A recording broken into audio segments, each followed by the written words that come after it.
Jumping in. Oh, yeah. Arise, minions, and welcome to unMadeGaming. We are here. We are back for one of our Patreon one-shots. And this time, we are playing some Cypher System, but we are playing the brand new Old Gods of Appalachia from the podcast. It just came out from Monte Cook Games. If you backed it on Kickstarter, you probably have had it for a little while now.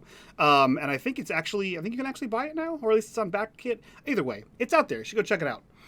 So this is our first ever stream of this. None of us have played before. We're all just making characters right now. So this should definitely not be a shit show. That being said, if you guys like what we do here and you want to support the channel, the best way to do that is over on our Patreon. Link in the description down below, just like these fine folks over here. While you're down there, click on that Discord link. Join us in the Discord. Be a part of the community. Be a part of the conversation. And as always, in the bottom right-hand corner is the corruption bar. That bar serves two purposes. One is when that bar fills, I unleash Eldritch Horror, apparently, on our cast here. And two, every single dollar that goes into that bar goes back to this channel for all kinds of cool things like new books and lights and a mortgage. And, you know, just fun, normal, everyday nerd things. That being said, let's frickin' jump in here. So, if you are unfamiliar with Old Gods of Appalachia, that's fine. It doesn't matter. We are playing a game in the early 1900s in rural Appalachia. I think we're in Virginia. Yes, we're in a town called Stonega, Virginia. Yeah, everything's sort of mining / railroad / industrial boom. I think everyone's going to try to do a terrible Southern accent, except for me, which is very funny. No one's doing that. I don't need a terrible Southern accent. I'm from the South. What a shame, guys. What a shame. I mean, you don't get much more south than Australia, so as far as I'm concerned, that's the Southern accent. You know... Now, family, you just gotta wait for the right moment. I do not have an accent for this. The only Southern accent I can do is super redneck or Georgian gentry. It's the only... those are my two if you flavors. want me to go full tilt on the accent, I can. No. But it's just a lisp. That's all it is. Yeah, I can't do. I wish I could. So we are playing in the town of Stonega, Virginia. You are all here for some reason or another. So to start this off, we'll go around, introduce your characters, tell us what they look like, and tell us what you're doing here in town. And we'll start with the most prepared person at the table. Trevor, who are you playing, and what do they look like, and what are you doing here? Well, good afternoon, family. I'm playing Tyler Kincaid, a neighborly sage who can't escape the darkness. Tyler is in his late 50s. He doesn't live in Stonega. He lives in one of the nearby hollers. This one is called Twisted Maple, and if you've ever been there, you have no question about why it's called that. He is not a common occurrence in town. He's kind of a folk healer. His mama was of the green, and he learned a little bit at her knee. So yeah, but he will come into town mostly when he needs supplies, or just to he's not antisocial. In fact, he's very, very friendly. He's always good to everyone who comes to his door. He has got a starting to gray brown beard and short hair that is actually more gray than brown than the beard. Okay. G, who are you playing, and what do they look like? What are you doing in town? Hi. Today I'm playing Selma Blackwood, and Selma is a mystical speaker who possesses the gift, and she is a young woman of respectable standing in the little mining town of Stonega, Virginia. She is the youngest daughter of the local magistrate, the local judge, whatever you would call him. A respectable family, and she is well liked among in the town. She's well spoken, very proper, and she just has the voice of an angel, essentially. Oh. Yeah. And she is she's blonde hair, blue eyes, tall, slender, catches the eye of many young men who come in through town. Spicy. Norm, who are you playing and what are you doing in town? So I'm playing Jack Campbell. He is a vengeful protector who does what needs doing. And that's essentially what he does in town. He's the person that everyone asks to fix things, do things. If a grave needs to be dug, he'll dig it. If a bit of machinery is broken down, he'll fix it. And yeah, he's just hanging around town. And now you know as much about him as I do. Perfect. And last but not least, Matt, who are you playing and what is he doing in town?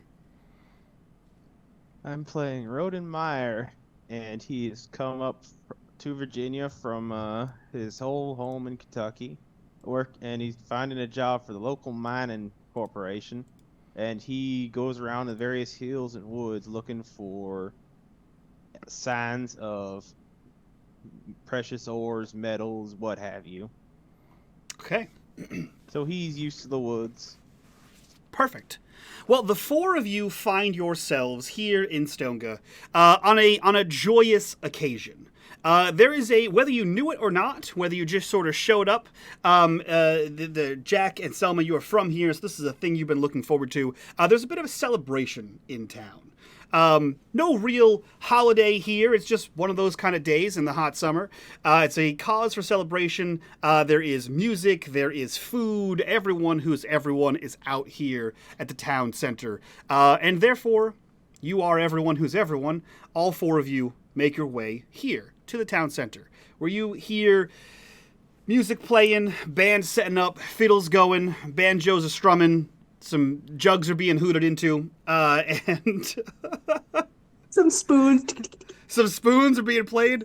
Funny story, I could play the spoons like a me son too. of a bitch from the... You'd All never I'm guess picturing it. is the square dance bit from Looney Tunes. I mean, that's, as someone from the north, that's all I imagine. It's either that or rope and cattle is all I got from the south. And that's, so... Now I'm just imagining you playing the spoons like a son of a bitch. You know what? If I had a pair of spoons in my office, I would right now. But I learned how to play randomly when I was living in the South. So that's one where you does. learn. Yeah, when I was living outside of Atlanta, I learned how to play the spoons, as you do, I guess, in Georgia. So. You guys find yourselves here. Everyone who's everyone is here. And you know that at the center of town, there is to be a large dance. Selma, this is something that, whether you have looked forward to or not, you've been told to look forward to. As someone who catches the eyes of young bucks, it's about that time to catch an eye. In fact, it might be a little bit late. Depending on who your papa is. Everyone is out and about in the town. You see, tables are being set up with food. You see, mamaws and papaws are being put out here. There's chairs are rocking on porches, and music sort of alights here in the center of town. As you guys make your way to this gathering, what are you doing when you get a feel for this area? It's just about to really kick off here. You see the band is kind of setting up here. People are milling about, talking to each other. Drinks are moving around. What are you guys doing here? I think Selma is moving around with her small little group, her little coterie of followers, essentially, her girlfriends of the other local girls of more or less the same age, and they are carrying a small little bushels of wildflowers that they've picked off the side of whatever, off in the bush. As you do. As you do. Yes, and they have fastened them into their hair, up on the top, and she has little purple flowers, almost like a purple flower crown put into her hair. And she's fixing it, and she's like, do I look okay? And they're like, oh yes, you look fantastic. And they're like, oh, and they're all like little chicks just squeaking at each other. Love that. And they're heading towards the center. Okay. So Rodin. Oh, you want to go go? ahead. Go ahead. Right. Rodin's over at one of the side tables with 3 of his coworkers, and they're discussing like a cave they just found. It's like, is it any good? And Rodin's trying to ignore the several side glances that some of his buddies are making at all the girls. Okay. So did you find anything? So Tyler is having another one of his discussions with Reverend Mason. Now, Reverend Mason's a fine man, and he certainly does tend to the needs of his flock, but there are some things about which we just don't see eye to eye. Now, long time ago, we came to the decision in our mutual wisdom to agree to disagree, but that don't mean we don't like to philosophize at each other every now and then. So I'm having another discussion with Reverend Mason. Okay, perfect. And last but not least, Jack, what are you doing? Jack's just on the lookout for things that need doing. As with most events, he's the person in charge of keeping things clean and getting rid of the people that are causing a problem. So he's doing his best bouncer impression as he goes around looking like he has a purpose. Perfect. So you guys all mill about here, have your various conversations with your friends, your companions, your compatriots, and as the hour grows long, the band finishes setting up, and you see a small stage that was erected at the front of like the community center, the community area, right? And up on there, you see 4 people begin to come out, take their seats. If you're from the town, so Jack and Selma, perhaps Tyler, and Rodin, you may know some of the people, depending on how long you've been in town.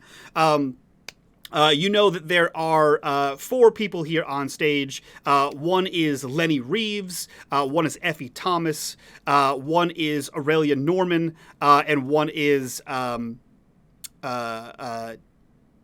oh God, what's her name? Odessa. Cool. So you see these 4 people kind of come out here and start to strike up music. You see the toes start tapping, and Selma, you would know this is your moment to shine, right? This is your time here. Yeah.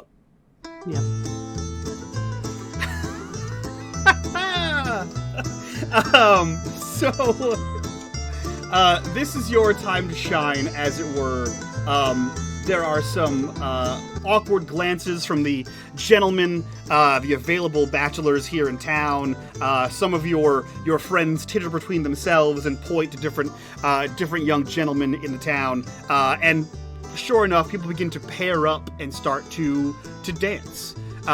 Selma, do you interact with any of these gentlemen? Are you waiting patiently for one of them to come and ask for your hand? How are you approaching this dance as, a respectable woman here in Stoneville? Yes, she is respectable, so she should be waiting for a nice fine gentleman to come and offer his hand. But she loves to dance, so she's going to eye up one of the boys whom she may be pining over a little bit, and her girlfriends kind of push her forward a little bit, and she straightens her shoulders and she just strides right up to this young gentleman, and what's his name? I have no idea what the this young gentleman you're speaking about? This is Dean Cormie. You know that he is one of 2 boys of Gaines Cormie, and Gaines is a man who works the mines. Respectable job here in town. 2 rebellious boys, but they're of an age, as they say. You sort of sidle up to him, and you can tell as you were walking up that there was a similar moment between him and his younger brother, that they were both trying to goad the other one into asking a girl to dance, and neither were prepared for you to come up to them. And there's a moment where they're both sort of shoulder checking to see which one will take that half step forward to be the one you approached. But you make your way over to Dean, and he is you. And by make your way, I mean you walk over there, and his brother takes a step back. His name is Jesse. He steps back, and therefore pushes Dean out into the limelight here. He quickly looks over to his side, sees that he's alone at this moment, and there's a huge gulp, as if choking on air. And he says, "Miss." Mr. Cormy, you know, the music has already been playing for several bars now, and you have not come over to ask me to dance. Well, now, you see, I was, what happened was, my brother and I, we was, and then She puts her arm out to put her arm through his. I was actually just on my way, and he loops his arm over yours. Yeah. This way, miss. And he walks towards the area where everyone is dancing. Jack, Tyler, and Rodin, what are you doing in this scenario? Are you out there dancing, having a drink? How are you approaching this? Well, buddy, I think you missed your chance. I know you've been eyeing her, but I think she had someone else in mind. Your friend looks over and he says, "Well, now, there's plenty of available, fine, upstanding young women folk in the area. I reckon I could get with." I bet I could go ask a girl before you, and I'd have her dance with me all night, and you would still be sitting here at this table. Well, I tell you what, you have yourself a deal. And he puts his hand that's out. That's a bet. You see him like look around, still holding your hand as if trying to root you in place. And he looks around, and then while still holding, sort of starts to walk away as if to give himself a lead, and then lets go. And you see him walk towards a crowd of women who you know, most of whom are married. What do you do after he leaves? I'm just gonna sit and watch him because he's never gonna get slapped. Oh yeah, for sure. You see him head over to this crowd, and we'll cut over to Jack and or Tyler. What are you two doing? Jack is probably stoically standing to the side as one of the organizers, one of the women's guild is there, telling him what needs to be done. And he's just nodding, but not really paying attention, as she covers off what he needs to be doing right at this instant. And as far as he's concerned, what he needs to be doing right at this instant is the opposite of what she asks him. Perfect. So you have completely tuned her out, and you are looking to avoid whatever task she gives you. I love that. You see the crowds are sort of meandering and moving around themselves. You see that there are other strapping young gentlemen that are helping to move food out to tables. Smells of cooking sort of floats around here, and you see that there is a throng of people dancing in the center of town. Very easy for you to disappear into this crowd and not have to deal with this. So you're easily able to give her a passable nod as if you're going to do what she says, and then veer off in a different direction. And when you do so, we'll cut over to Tyler speaking with the Reverend. Yeah. Well, so once the music started, Tyler and Reverend Mason did, tone down their discussion, and they are literally, both leaning back against a fence with one elbow on the top of the fence. They each have some shine in their hand, and they're watching the crowd. Tyler actually sees Selma bring Dean onto the dance floor. He looks at Reverend and says, "Why, Reverend, I do believe our little Mr. Cormy has himself a suitor." I think if I'm not mistaken, you said it the right way. I think she picked him. I don't think he had a say in the matter, if I may. Oh, you may, Reverend. A brazen set, I would say. It's a interesting combination. Well, as my elder used to say, the woman knows what's best. The man knows what's best if they do it. Here's to that. And he'll clink your moonshine and take a very demure sip of the moonshine. Tyler looks up and raises a glass towards heaven at Ellie, and then takes a sip. The music continues. The song sort of fades into the background as this lively tune starts to play. And everyone sort of starts to jump back into this thing, and like the first song was kind of like low and melodic and just sort of comes in. The second song gets everyone on their feet who wasn't quite there yet. And then midway through the song, there's something, if you're musically inclined, that doesn't sit right. Maybe it's like a strange tonal key change that didn't match the rest of the band. Maybe Leanie, who is the best person on the stage here, maybe she missed a note. You're not sure what it was, but there was some level of discordance in her fiddle playing. And anyone who was watching, so people like Tyler, Rodin, and probably Jack as well, watching the stage, she doesn't stop or restring back on point. She seems to have hit some sort of discordant note and is just improv playing the fiddle, which is strange and unlike her, usually being a very talented, not that she can't improv, but usually being a very talented fiddle player, talented with a series of instruments. She would kind of jump right back in. And you can actually see some awkward glances from the other people on stage as they try to get on the same page as her. And slowly but surely, you see the other 3 people on stage begin to, like, awkwardly restring into what she's playing, and before like maybe 30 seconds has passed, everyone seems to be on the same page, but as you look at Leanie, she is going hard on this song. Let me see here. So I am trained in discerning the disposition of others. I would love to see if I could find out whether this was deliberate on Lenny's part, or if not, I actually also am trained in understanding magic and would like to know if she has been spooked by some. Interesting. Yeah, cool. Before you do that, which I will absolutely happily give you an opportunity to do that. Excellent. I'm gonna make sure this is the right one here, and then I'm gonna play some weird shit. You can go ahead and make me a difficulty 4 intellect check. In fact, Okay. all of you who have ears can make that for me. Do both skills come into play?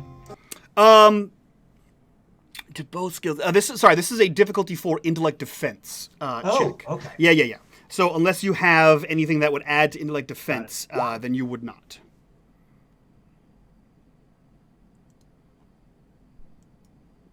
I'm going to use some of my edge.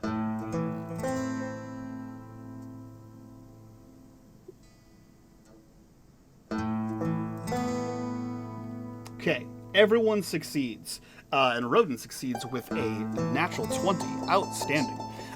Cool. So, there is a strange pull as you are attracted to this song, and not in like the traditional sense of like attraction. You're not like drawn to the song, or you're not like interested in the song, but something about this makes your body want to move, as if you had no interest in dancing before.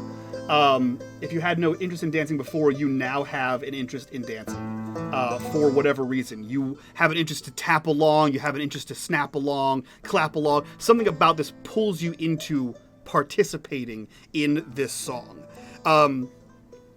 You have succeeded, Tyler, so go ahead and make me that roll. Okay. Again, do I get both skills to apply? You do get both skills. Okay, yeah, you get both skills.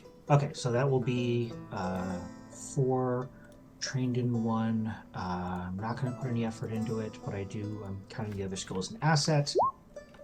And I get a 20. Wow. Outstanding. You know notice... we're blowing all our good rolls now, right? Yeah, you're going to blow them all now, and then I'm going to attack you with a monster. You guys will be screwed. Right. Cool. So you feel this sort of compulsion, this sort of pull towards you. And you shake this off. As you said before, your Mima was of the green. She knows a few things, and you learnt some things. You shake this off, and you immediately feel wrong. There's something you can't put your finger on. You're not sure what's causing it, but as you look around, you see that Lini, who is sort of leading this band now, is fervently playing. Like she is playing this faster and harder than she was playing any song previously. And you have a feeling that she cannot stop. Whether that is the music itself or something else is forcing, you're not entirely sure what it is, but the more she plays, you think the harder it's going to be to stop her from playing. And you see the other 3 people on stage start to do the same, and they like whipped into a frenzy. And for whatever's causing this, you know that this song needs to stop. Okay. I'm going to look Go ahead. Sorry. I'm going to look over at the Reverend. Is he affected by this? He is affected by this. In fact, you look over at the Reverend, and there's a second where you are unsure if maybe the Reverend had left, maybe someone else had sidled up next to you, but you look over, and it takes a good second for you to, like, look at him and realize that that is, in fact, the Reverend standing next to you, because he looks several years older. There is far more gray in his beard and hair. There are far more wrinkles around the eyes, creases in the forehead, lines around the mouth. He does not look like the same man that you were just speaking to. He looks like that man maybe 5 or 6 years from now. Reverend? Yes? You see him snapping and tapping his toe along. Why don't you have a seat? I'll be right back. It is getting a bit hot, and he does sit down here. And as you sit him down and look around, you see other people around. It takes a second, but you can identify each of them that you've met before. They all look slightly older, and no one seems to have noticed it. So I'm going to head up to the stage. Mm-hmm. I will come. Where is Lini on the stage? Is she front and center? Lini is front and center. Okay. And I'm sorry, what was her last name again? I forgot. Her name is Lini Reeves. Okay. So I have, because I actually have a jar of moonshine, I will actually go up and, excuse me, Miss Reeves, sounds like you might need a little bit of a break there. Why don't you have a sip? I'll have you roll for that in a second. Okay. What is everyone else doing? You have all passed your rolls. You've all resisted something, whether you have felt it or not. What are you doing as this song whips into a frenzy? So it's an upbeat song? It started off as an upbeat song, and then there was that weird tonal shift. And now it appears to be like this, not quite somber song, but there's a definitely a different vibe to that song. It doesn't quite sound like an upbeat song or a sad song. Right? It's not like a minor key it doesn't sound like any song you've heard before. Mm-hmm. It sounds sort of wonky and discordant, like, you're stretching too far between notes for it to actually be, tonally similar. Yeah. So I think Selma just kind of shakes something off, and she takes a step closer to Mr. Cormie, and she puts her arm around him and pulls him close and continues dancing with him, following along as best she can. And she glances around, and I think for now she's just gonna keep an eye on things, but she's gonna go with the flow for now. Okay. If you want to look around and actively observe, roll me a difficulty 2 intellect. Looking around type things would apply here. I'm also trained in understanding and identifying magic. I'll take that. Okay.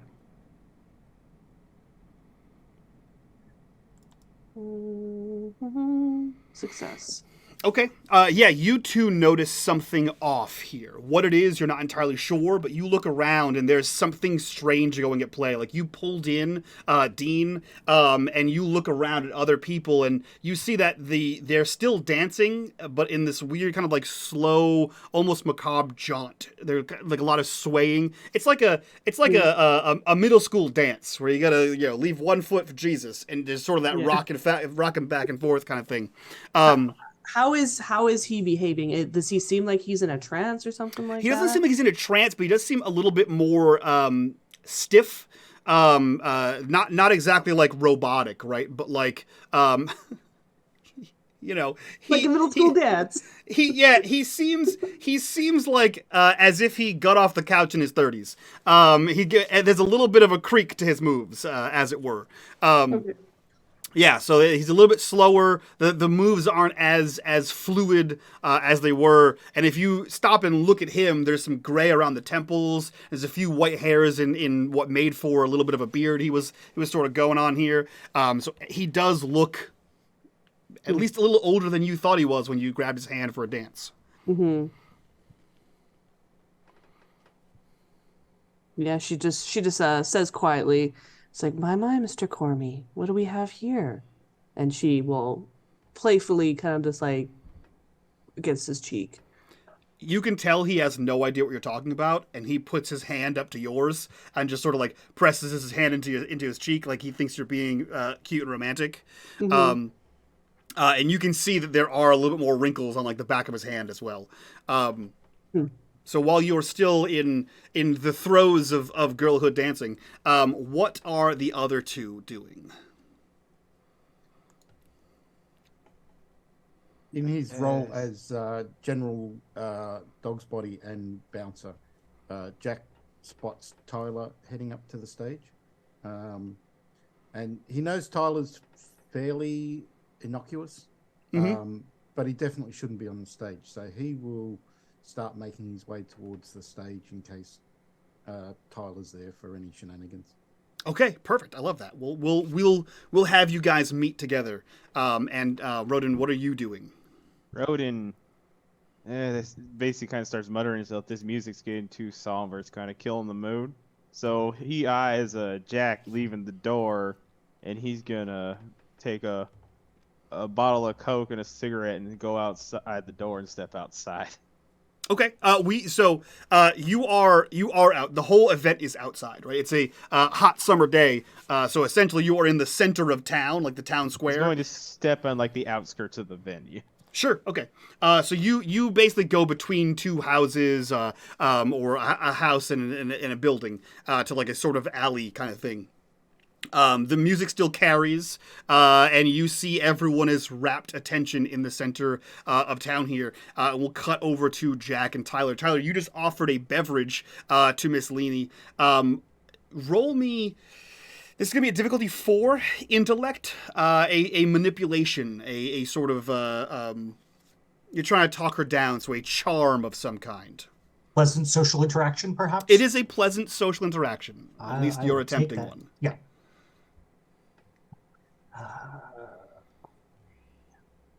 What effort at this? Oh! And we have no XP. Oh. What an absolute time this is right here. Dice giveth, the dice taketh away. Yep. Outstanding. Here's what I'm gonna do. I'm gonna do a GM intrusion, but in the way of Jack. You see this out of towner. He's likable enough in town, but he's not from here. Approach the stage. On his lonesome, and to the star of the show, essentially, just offer a drink of shine from his own cup, which is just not done. She doesn't seem to be into it as far as you can tell, but your fear has been realized, and this person seems to be attempting some shenanigans. How do you respond?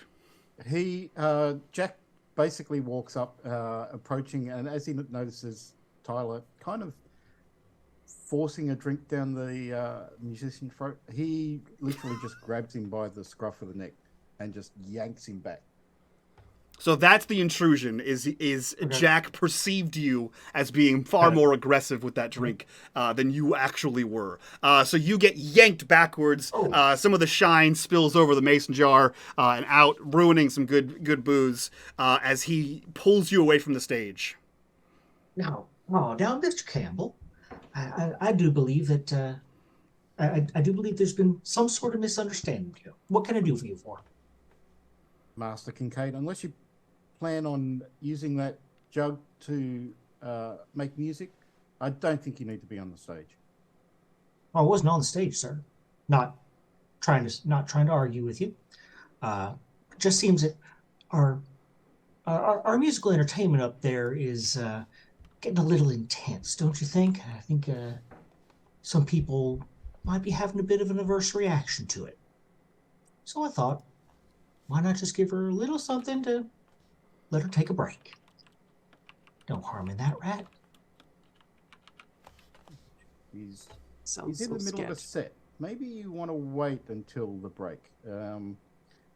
Why don't you just step back? I saw you chatting with the Reverend. He might be someone that you might want to speak to about these urges. Mr. Cam. Now, I know that we have never been the best of friends, but you and I have known each other for quite some time, and I think you know me a little better than that. You know I had no inappropriate that I do. motivation. You waltz into town every once in a while. Yeah. I've never seen you cause any trouble, but that's not to say that you don't. It's not to say that I do either. But I think you can ask most of the people here in Stonga that have known me over the many years that my whole life I've lived here. Well, lived over in Twisted Maple Holler anyway. And I don't think there's one of them. In fact, you can go ask the Reverend. He and I are very good friends. Why don't we both do that? And he'll continue to kind of guide you over to where the Reverend is. Okay. You are being keel-hauled over to the Reverend, Yep. unless you do anything to stop this. You're sort of being aggressively redirected away from the stage. Rodin and Selma, you see this interaction happening here. It's not entirely uncommon for liquor to flow here in town and a fist to get thrown. A little early in the day for that, you think? A little strange to be dead in the center of the dance here. But as you watch this happen, Rodin and Selma particularly, you begin to see more of that age in people. You notice, Selma specifically, since you're closest now, and Tyler as well, since you were facing that way. You see there were people around that had long black hair that is now going white at the edges, kind of coming down. You see that there are a lot more people have sat than were sitting down. And it seems as though everyone around you is slowly aging faster than they should be. So rapidly aging slowly. As you are being dragged away. Like I said, a lot more people are sitting down. A lot more people are taking things slow. And you see a lot more grays and whites than you did previously. And they do not seem to notice. In fact, Tyler and Jack, as you are being pulled away, you see Selma is one of the people looking around and who does not look like she has aged. Rodin, you see that as well. So, I mean, I am not putting up a fight. Mm-hmm. So he leads me over to the Reverend. How is the good Reverend doing? The Reverend is sitting down. You can see that there has been no more shine drinking from that jug than he had drank before, and he is sat with his head in his hand, facing the stage. And as you approach him, both of his eyes are closed. His head is entirely white, or his hair is entirely white, and the wrinkles that you had seen start to form before have deepened. And as you get brought up to him, you hear a deep snore, as he has fallen asleep midday. Not unlike a papa on the porch. Yep. Yeah. Well, I will gently try to wake him up, and I will also use my charmed touch ability to basically heal him. Mm. You do so. So you give him a gentle a gentle jostle, and you hear that. As uh, as of, I as yeah. I was doing that, I kind of reached into my shirt pocket, and I just kind of fidgeted with a little bag of herbs that I keep in there. Mm, perfect. So yeah, there's that smell of crushed herbs as you kind of move this bag between your fingers. And he wakes up with that typical that telltale "I wasn't sleeping" sound of a man who was deep in disease.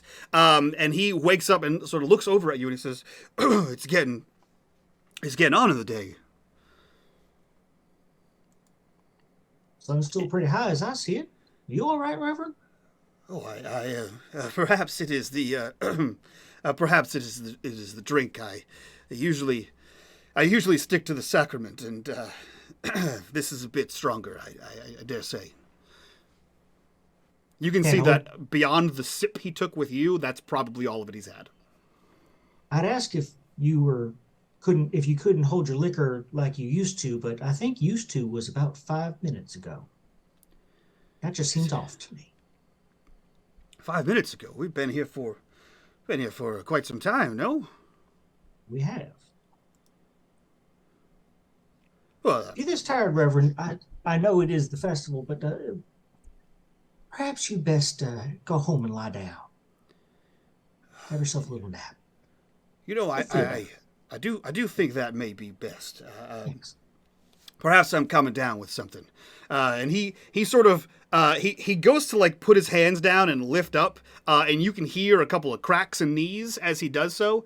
And there's absolutely a as he gets up here and he says, I do appreciate you looking out, Mr. Kincaid. It's always nice talking to you, and Thank you. Mr. Campbell. And he kind of nods to you as if he just realized you were there.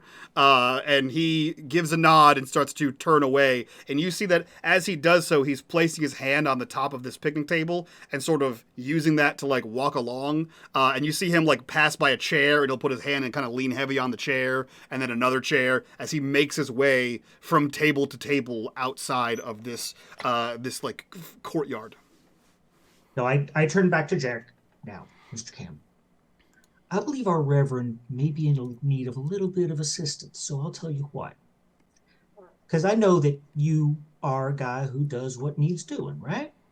So I will promise to leave the moonshine on the ground. I won't touch it, nor will I offer it to anyone else if I could get you to help get the Reverend back to his house. Think that's fair? He does look like he needs a hand. If Very much so. you swear on your Mimar's grave that you'll behave, I'll Absolutely, take the sir. record back home. Absolutely, sir. You have my word. And Jack will turn and basically put a hand under the Reverend, his shoulder on, so they can help him, and says, I'll get you home. Like you're carrying a drunk, thinking he's drunk. Yeah.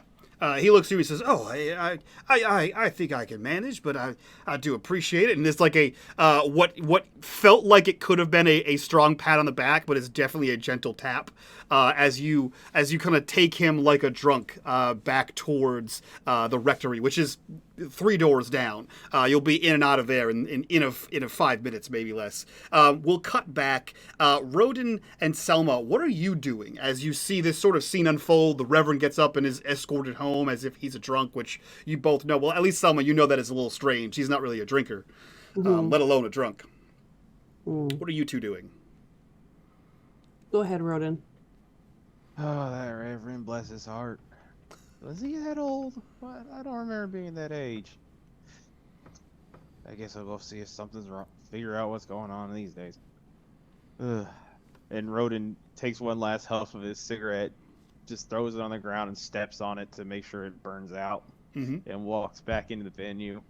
And since he can see like who is aged and who hasn't, he approaches Tyler. Okay. So yeah, as Tyler kind of sets Jack off towards the Reverend, you kind of meet that you meet in that intersection as Tyler was turning back to do whatever it is he's doing. So the two of you sort of come together, I assume facing the dancers. What are you two doing as you sort of recollect? Mr. Kincaid, was it? Meyer, I think? Yeah. Yes. Rodin, that was it, yes. Pleasure to see you again. What can I do for you? Well, it seems like you seem to have an idea of what the heck's going on here. Things do seem to have taken a turn for the dark. What'd you say?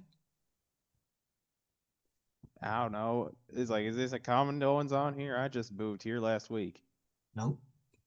I mean, the festival's regular enough, but I ain't never seen anyone go through the music like this.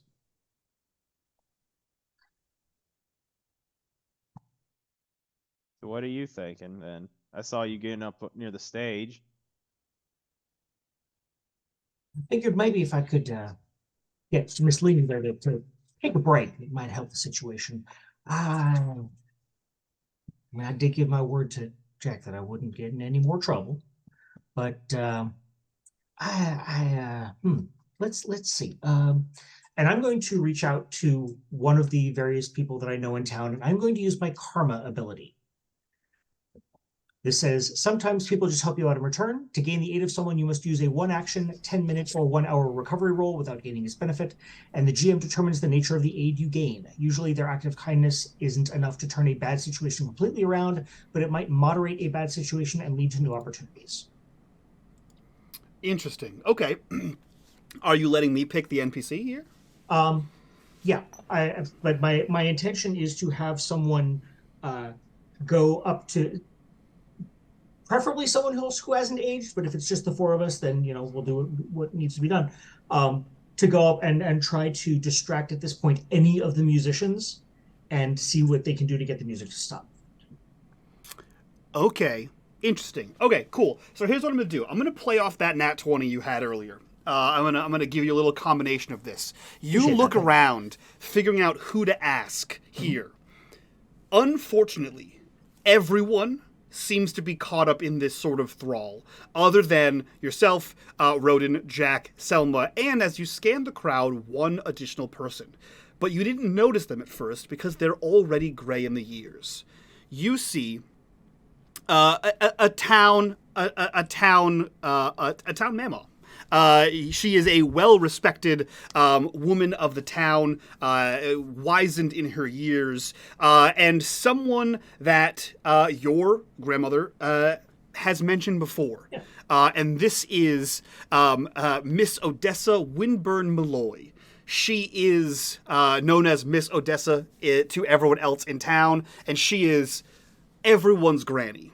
Yep. She's one of those. Yep, she's the town granny. She is. And you see her sat in her chair, and you see that she is white-knuckled to the armrests here. And as you look closely, you see her already grayish hair, tinges of what color once was. It fades gray and then fades back. Fades gray and fades back. And you see her white knuckle the thing and then relax, and then again and relax. And you see over and over again her whole body is tensing in various ways that specifically she's fighting something. So the reason you didn't notice her before was because she already kind of looked like that. But you see that she is resisting something in the way that you did, but she is advanced in years in a way that it is now becoming a bit of a struggle for her to do so. But she is not necessarily able to assist you in physically stopping her, but she may have some insight into what's going on. I will go over. I will actually take the bag of herbs out of the sachet of herbs out of my pocket, and I will, if I can get one of her hands off of the side of the chair, I will basically put it in her hand and close her.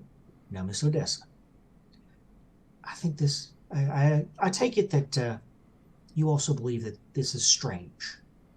I see that the green flows and is keeping you safe, at least for now. This might help. She like clutches the bag as you like sort of force into her hand, and she looks to you and she says, "You always were a good boy. Now, you stop that damn music." I'm certainly going to try, ma'am. And she like nods. And at first, it's like a nod to you. At least that's what you think, being in front of her. But as you like follow her gaze, you see that she's nodding directly towards Lena, or Okay. Leni rather, as in she is the cause, and this woman knows it. I'll say, Selma, you see this interaction happen. The priest gets kind of wheeled off. You see Jack disappear. Rodin and Tyler head over towards Miss Odessa, and there's a conversation, and you can kind of see everyone turn and look at Leni. Hmm. Um. Yeah. I think she's gonna pat Dean on the arm and kind of detach herself from him and step away as he's dancing. Does he react at all? He does. He kind of gives you like a nod and like he gives you a smooch on the hand and he says, "Thank you for the dance, miss." The way he should. And as you see him again, he looks several years older than when you first asked him to dance. And as you step away, you see him look back towards his brother, and there's that boyish grin of like, "I did it before you did" kind of thing. And he walks off as if perhaps not quite realizing that he went from late teens to mid-20s Yeah. in the span of a dance. Yeah, so she gives him a little curtsy and then she's going to move towards the stage. Okay. Rodin and Tyler, you will see her move towards the stage. Selma, when you get there, what are you doing? She's going to stand up on her tiptoes and lean over towards Leanie and go, Miss Reeves, perhaps we could play a different tune. This one that we all know. She looks at you, and you can see that she has also aged, and she is sweating, and not like it's noonday sun and it's hot out and I haven't had any water or tea. She is like as if she's exerting herself to play this fiddle. The rate of speed in which she's playing, the weight she's like dancing around and tapping her toe. She is exerting herself to continue this. And she looks at you, and her eyes don't match her body in the sense that like she physically looks like she is playing the shit out of the song, and her eyes do not match that same tempo or fervor towards music. It's as if behind the wrinkles and white hair, she does not want to be playing this song as much as you're asking her to stop. Okay. Selma has an ability called encouragement. I can affect an ally at short range, and I speak to them, and it gives them essentially an advantage on a defense roll or attack roll or any other trained skill that I choose. Okay. So can I speak to her and maybe get her a chance to fight against the thing that's affecting her? Yeah. Yeah, go ahead and I'll have you make a roll for this. It's going to be a difficulty 4 intellect roll. Use that ability, and it will be like her rolling to get this thing off of her. Okay. And you can add your asset to that roll. Difficulty 4. Yep. I'll add an effort to this one with 1 asset. A bit failed. Shoot. Yeah, you try to get her to stop, and she looks to you as if she like her eyes say I'm agreeing with you, right? As she continues to play this, and like for a second she turns away from you, still tapping on the stage, and sort of like dances in a slow loop back over to where you are and continues to play, and like she makes eye contact with you again, and there's that like kind of sad behind her eyes that does not match the what she's doing with her face. Tyler, Rodin, you see Selma is trying to talk to Leni out of this whatever she's in. What do you two do?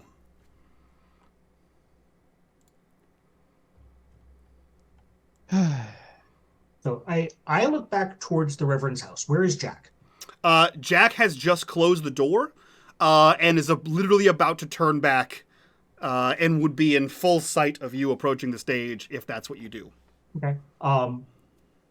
Is it close? You said it was only like three houses down, right? Yeah, from the stage to where Jack is, at a brisk walk, at a normal, strapping young man's walking pace, he'll be to you in less than a minute. Okay. However, if Jack is the kind of person that would run to the stage, he'll be on you in about 30 seconds. Well, I'm hoping that he is because I'm going to I'm going to turn towards Jack and I am going to give my loudest 2-finger whistle. Yep. Jack, we need you, boy. You hear it, Jack. You can't miss it. Jack will look, obviously not recognizing the voice straight away, but then see Tyler call out to him, roll his eyes, and he will just run over. Okay, you put a little hitch in your giddy up, as they say, and you make your way across. The makeshift dance floor here to where you see Rodin and Tyler. I assume you guys are headed in the direction of the stage to where Selma is, and the four of you sort of congregate together as you all see Leanie is playing and dancing and aging along with everyone else. And you all kind of gather around Selma, who is. Apparently used to being surrounded by adoring male fans. So you guys are all at the front of the stage here.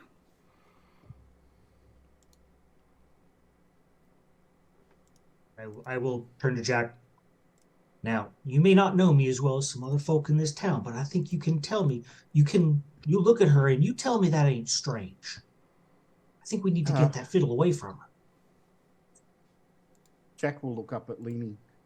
And look for confirmation in her face as to whatever crap Tyler's spinning. Let me see. As long as you don't have any inabilities here, you don't. Okay, cool. So you look up at her, and you again see the wrinkle, the crow's feet, the wrinkles in the forehead, the wrinkles around the mouth, and something about her eyes does not match the fervor in which she's playing. There is like a sadness or a pleading in her eyes that doesn't sit right with you. It's as if you just had a child in trouble, and they have that sort of like that forlorn, I'm so sorry, but don't really understand the greater consequences of what I did. I just don't want to be in trouble anymore. That sort of face, but it's only in her eyes that seems off. But you do sense that there is something wrong with this situation. So Jack doesn't hesitate. He just reaches over and tries to grab the bow. Okay. Take it. Give me a difficulty 4 might check.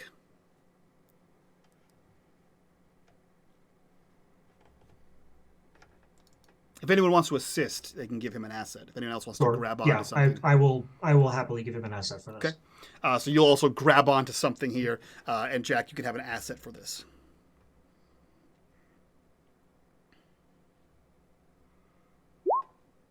No. Hot damn, those dice were coming in real hot earlier, but not so much today. You see her with a strength abnormal to 1, a girl of her size, and 2, now a woman of her age, whips the bow back in perfect tune with the song. So she like yanks it away as you try to grab her arm, and it like plays across the strings here as she sort of spins into like a dance move, kind of twirling away from you guys as she taps back into the same area, and you begin to see like there is a bit of a wearing in the floorboard around where she is spinning around. Rodin and Selma, you see her rip the bow away from 2 grown-ass men easily. What are you two doing? Gentlemen. It seems we are dealing with something rather unnatural here, don't you think? Does seem that way. It is not time yet. Does seem that way. Well, I guess we fix one unnatural thing with another. Can I ask you to keep a secret? Of course. Yeah, but work. Okay. All right. Jack. Jack just nods. Let's see if this works. Because I'm not very strong, but I know something that might be. And I'm going to use my beast shape ability. Okay. And I'm Okay. going to turn, and obviously it's a dog, but I'm going to turn into a Great Pyrenees. Okay. Are you Nice. fully turning? I'll say for flavor in a fun one shot rather. Are you fully turning into this, I or are fully you turn like? into a full. I'm fully turning into a Great Pyrenees. Okay. Fantastic. You spend your intellect points. What are you doing as you actually describe what it looks like as you shift? Kind of like all basically Rodin kind of like starts to grow like super thick white fur, and then it kind of just gets down on all fours, and suddenly he just kind of shifts into this big, massive dog. Okay. My What are brother you has a trying? Great Pyrenees. They're big. What are you trying to do as you do this? I'm going as a Great Pyrenees. Jump on the stage, and I'm going to grab at the bow with my jaws, says, the strength of the jaws of a dog. Sure. And I'm going to try to pull at it. See if I can just pull the bow out of her hands. Go ahead and roll me a difficulty 4 might check. But before I do that, just before a wild shape, since I'm going to recon myself here, I'm going to take my Jag of Luck and put it in my left pocket. Okay. Which I believe allows you to... It allows me to re-roll without using XP if I fail. Got it. Cool.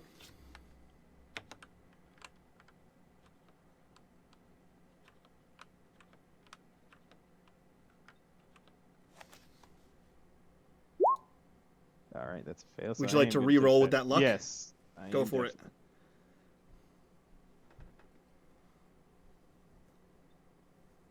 Come on, dice, be with me today. Mom. There we go. Hell yeah. Okay. Cool. So you are trying to pull the bow from her hand. So you kind of reach up there, you grab this in your mouth, and you rip this from her hand. You are taken aback because you kind of jerk at once, and you expect it to come flying out of her hand. It does not, and requires a second pull from you before you loose this bow out of her hand, and the fiddle music stops playing. And she sort of stops dancing, and you can see that, she is exhausted. And as soon as she stops, everyone else on stage slowly begins to come to, the end of their song. It slowly, peters out as their fingers stop moving. And you can see that everyone is, holding their hands and wrists and whatever part of their body was playing instruments. And all of them are, breathing heavily as if they just ran a marathon. I'm assuming you shift back, Rodin, or are you staying a big giant dog? I stay because it's a secret. Oh, right.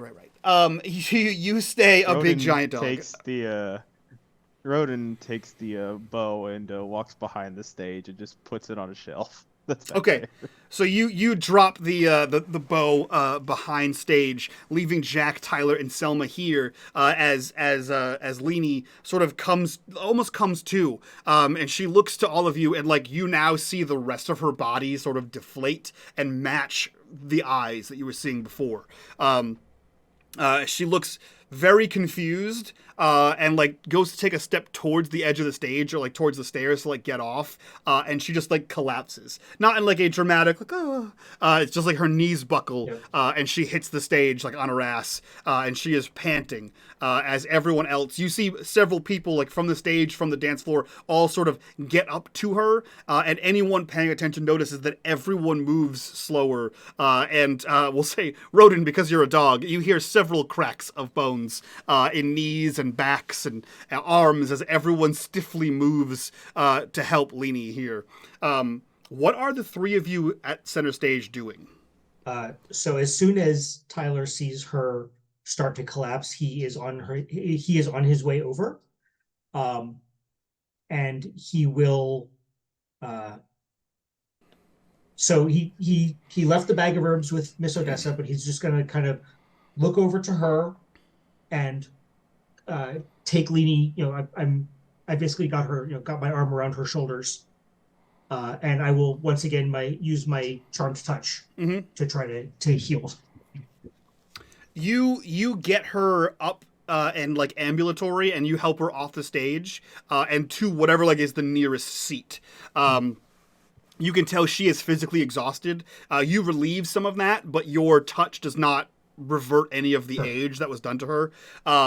And she really just seems more confused than anything. As you like pick her up, anyone around can hear her mumbling, my bow, and there's still more songs. There's still more of the show. What? Oh, where are you taking me? As she is like not sure what may have just transpired, and seems to think that she should still be telling more or playing more of the fiddle. You get her to a seat, and she sits down. There's a moment where she tries to stand back up to go back to the stage, but she's easily kind of like put back into the seat.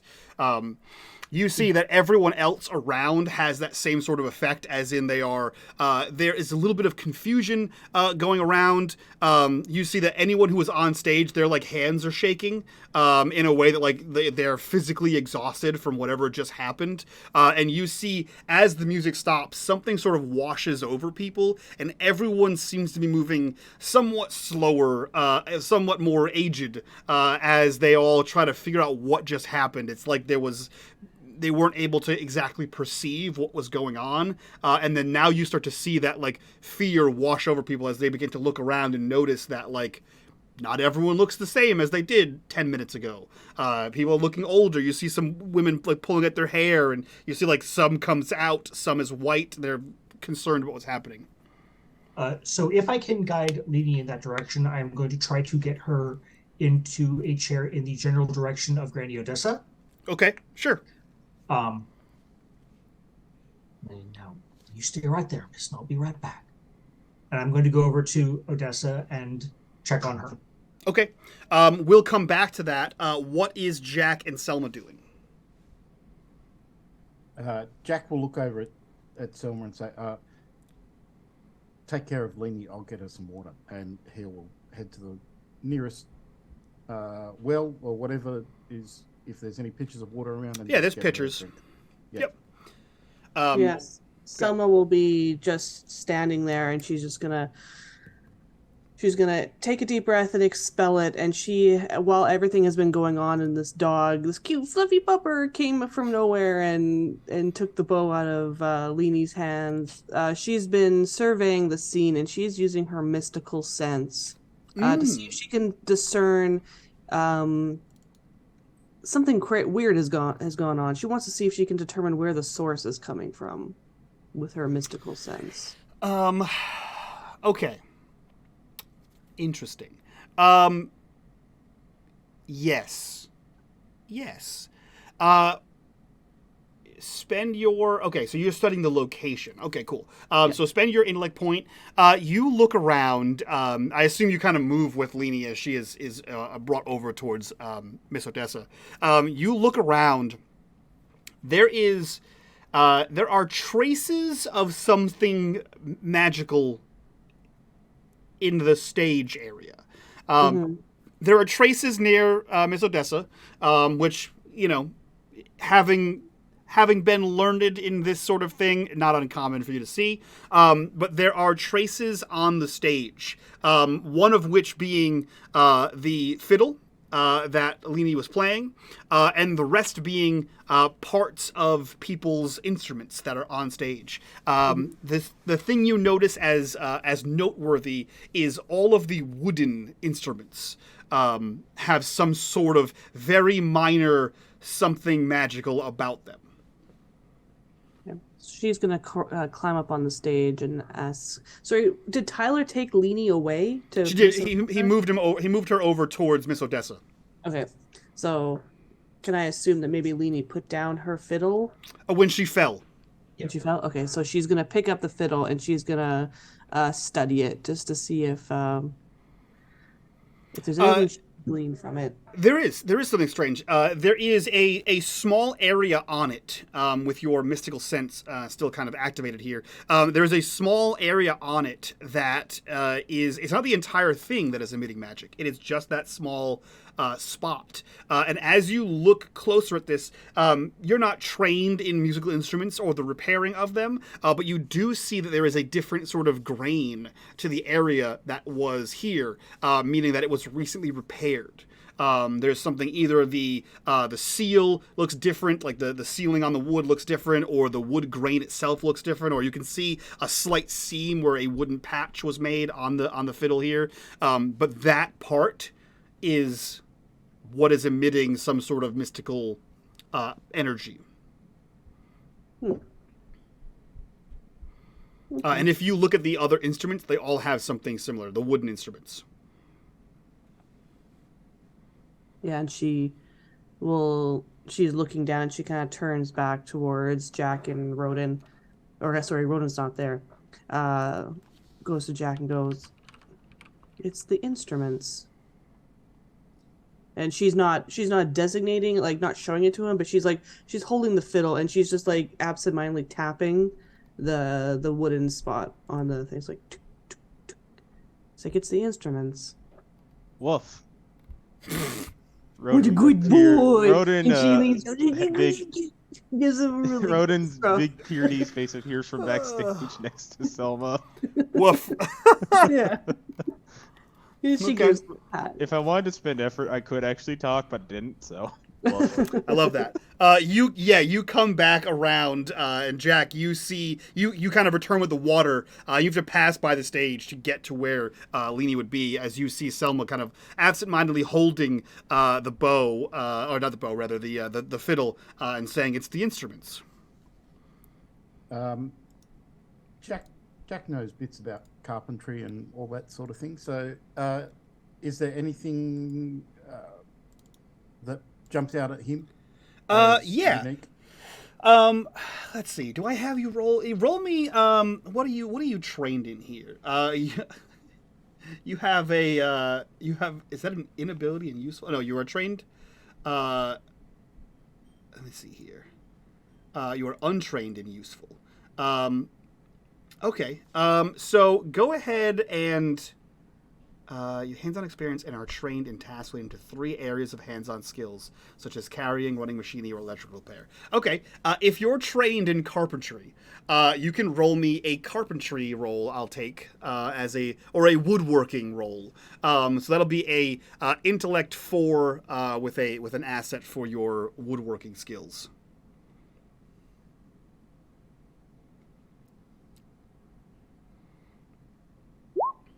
Great.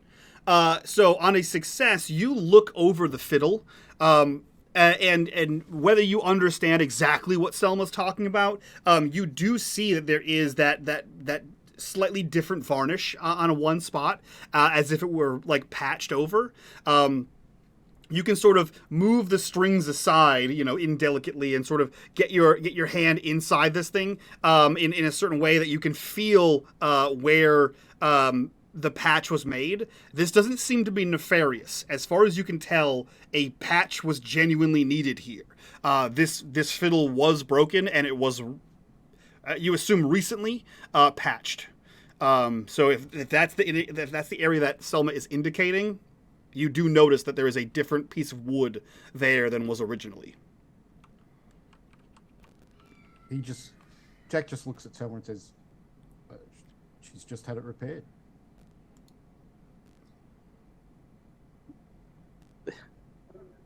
There's something about it, Mr. Campbell. And all the instruments, all the wood instruments here, they all have a similar patch. It's the instruments that is affecting them, that made them play that weird song. Jack will look at the nearest instrument, looking for the repair. Can he recognize whether it's the same wood or the same?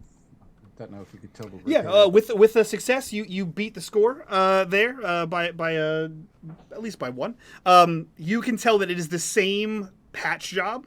on all of them. The grain matches each one. It might not be the exact same part of wood that was used here, but the grain pattern seems to match with all of the patches here. But again, the same kind of thing. You look through the instrument itself or wherever there is access to see, and they were damaged. It doesn't seem like somebody nefariously patched this.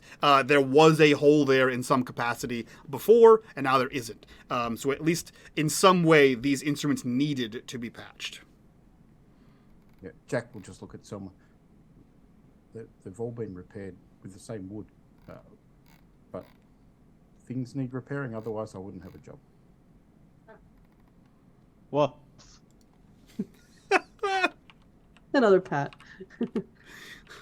What a good, strange dog I've never seen before. How Yeah. adorable. I'm proud. hey, when I turn to a dog, I gain training in social interactions. Oh, So- yeah. The goodest boy. Right now, you're killing the social interactions. Yeah. Outstanding. So we have the three of you on stage examining these these wood instruments, woods or strings. We'll cut over to Tyler, who has sat down, leaning next to Miss Odessa. What are you doing as you wait for your companions to regroup? First of all, I am checking on how Granny Odessa is doing. She seems to be far less tense about what happened. You can tell immediately that whatever was going on took a lot out of her.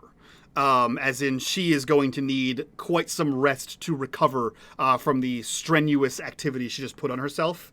But she looks to you, and there is that that grandmotherly smile of like a job well done, but you're never going to hear those words come out of my mouth. And she reaches up as if to like pat your shoulder, and you can see out of like the bottom of her palm is your bag that she is graciously attempting to give back to you in a way that says, I didn't need this to begin with.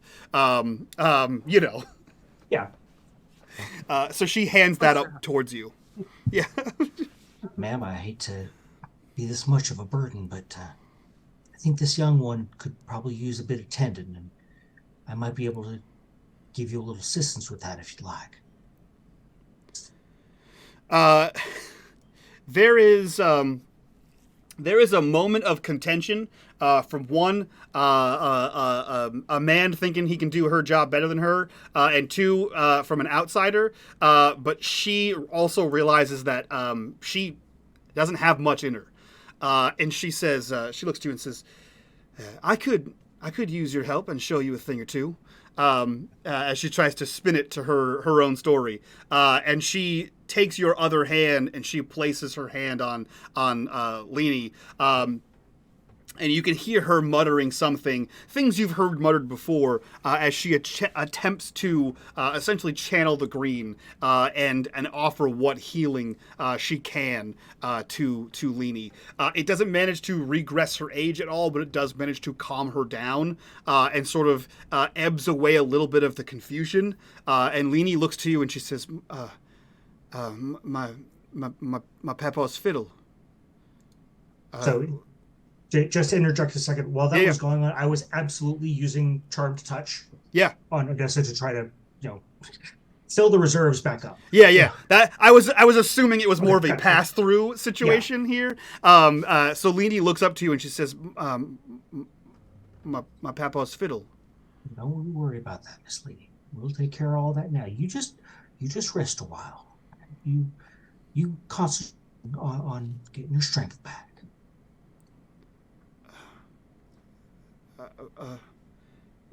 I'm sorry. What's happening? Everyone seems so concerned. I thought this was a celebration.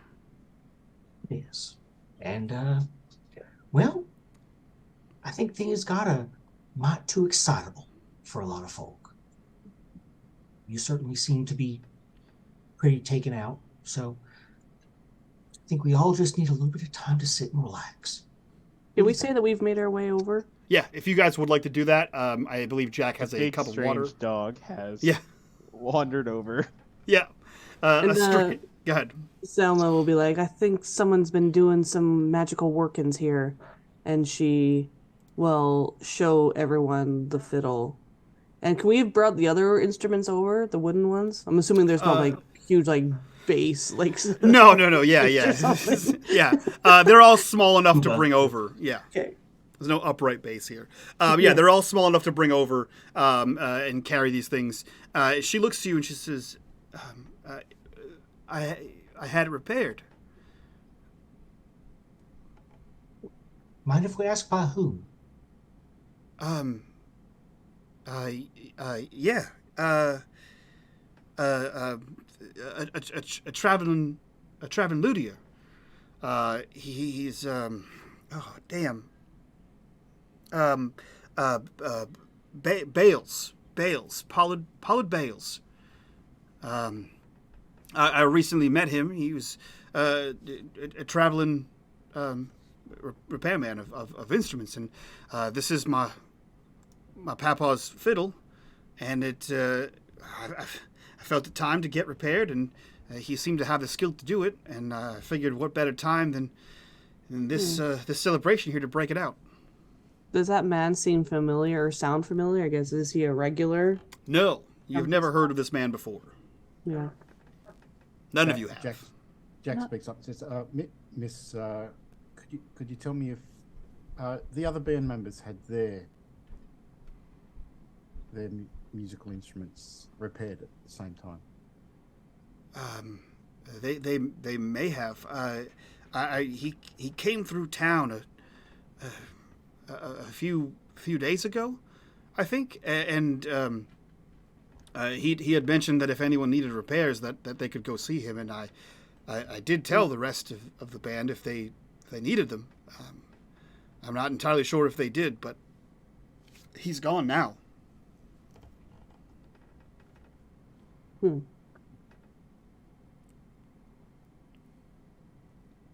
Well,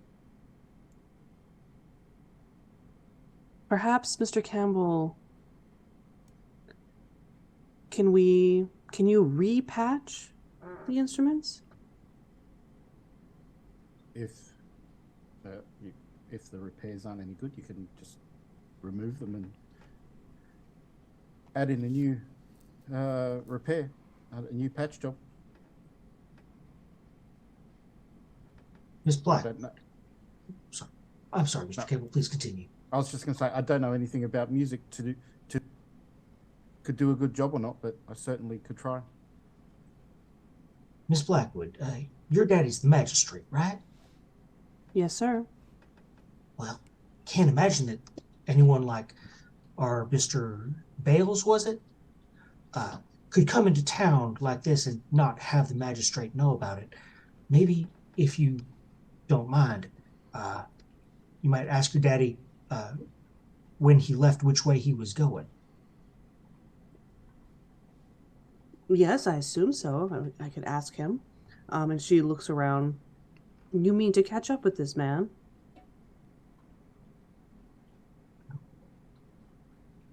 He's done something wrong to Stonegood. And, I may be all the way over in Twisted Maple, but that don't make this any less my home. And when someone come into my home and hurt the people, hurt my neighbors, hurt the people I love, well, they may need a little lesson taught to them. Okay. Yeah, so she's going to look around and see if she can find her daddy. You can easily find him. You know where he is around these kind of parts and where he sort of hangs out during these town celebrations. You spot him over at a table.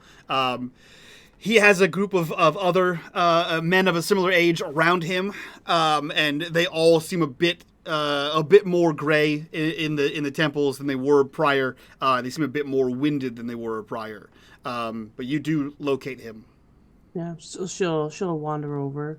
Hi, Daddy. Says, "Good afternoon, sweet thing. How are you doing?" Oh, I'm doing just fine. I was wondering if we could ask you if I want to know. Do you remember a young gentleman named Pollard Bales who came through town a couple days ago? I He He did I some. do. He did some carpentry work for some Yeah, instruments. yeah. He's the Luthier. Yes, the Luthier. Did you talk to him? Do you know where he's going? I did speak with the man. He patched Miss Leanie's fiddle, and I believe he patched something for Aurelia. I'm not entirely sure what that was, but he's staying. He was now. I haven't checked up on the man. It's been a few days since I've seen him last. But he was staying north Stonga here in the boarding house up north, Gilman's. You know the place. And you would know that Gilman's boarding house is basically where people like Rodin would be staying. It's any out-of-towners. If Tyler's here for more than a couple days, he may be staying there. It is the boarding house for miners, rail workers. You know it as a fairly no-nonsense place. A lot of good food there, but they have a fairly strict set of rules to be followed, which is not uncommon for boarding houses in this day and age. So you are aware of the location. He says, has the man done something wrong to you? Is he here in town? No, not to me, but I'm thinking he may have cheated some of Miss Leanie here out of some of her coin. So I'm just asking around for Mr. Campbell and Mr. Kincaid. Thanks, Daddy. And she leans in and gives him a kiss on the cheek and then scampers away. You can tell there was about to be some words said, and you have sort of assuaged that with a dainty kiss on the cheek as you run back to your friends before you can interject and discuss men's matters with his daughter. As you quickly go back to the rest of the group with this new information. Yeah. He's at Gilman's. He's staying at Gilman's. We should go and set up straight. You're muted. Yes, I certainly am. Thank you, sir. Oh yeah, I know the place. I stay there sometimes when I've got extended business here. And she looks at Jack. We're gonna go, right? Set him straight. You can't hurt people in our town. Certainly go and pay him a visit. You might be a bit delicate for these matters. Well, I'm not staying behind. Jack will look Totally over to Tyler unreasonable. Yeah, Jack will look over to Tyler for help. He was going to look over at Rodin, but realizes that Rodin can't help much at the moment. Woof. Yeah. If the big boy here is going and she pats him on, the pup on his big belly, I'm coming too. I can only imagine there's a foot stomp. I am going Yeah. from Selma. Yeah. She has a community connection, so she's very good at persuasion and intimidation. So That was my best impression of my girlfriend. She does that to me all the time with the one foot stomp. Baby. Baby. come on. Stop. I want to do this. Stop. Well, Jack, I think we got two choices here. Either she can come along with us, or she can sneak along behind us and hope we don't see her. I think the first one's safer, don't you? Come on, boy. And she pats the pup. Let's go. And she starts heading that way.